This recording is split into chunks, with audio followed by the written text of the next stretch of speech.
तो का हाल बा भाई लोग। आज पवन आ खेसारी दोनों जना के गाना आइल बा। तो चलो लोग आज हमने कुछ अतरंगी करे के आ इ गाना के रिव्यू के बजाय हमने इ गाना के आपस में भिड़ाई के कि कौन बढ़िया बा आ कौन खराब।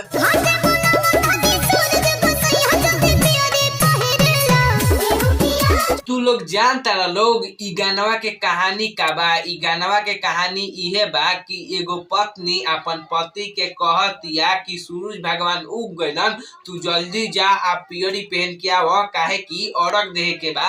आ ठीक उल्टा खेसारी लाल के गाना में एगो पति अपन पत्नी के मनावता आ कहता कि जल्दी चल ना तो सूरज भगवान डूब जाइए ते केंगनी औरग देबे। तब पत्नी कहतिया कि अभी हम मेकअप करें साड़ी पहने अभी केहू गईले नहीं खे। तो खेसारी भैया कहता रन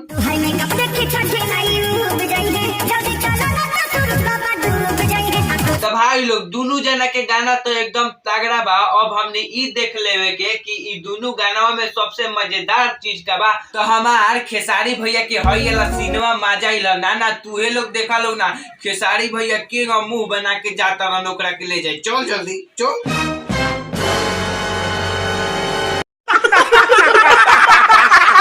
पवन भैया के हमार हई गानवा के धुनवा अच्छा लागल।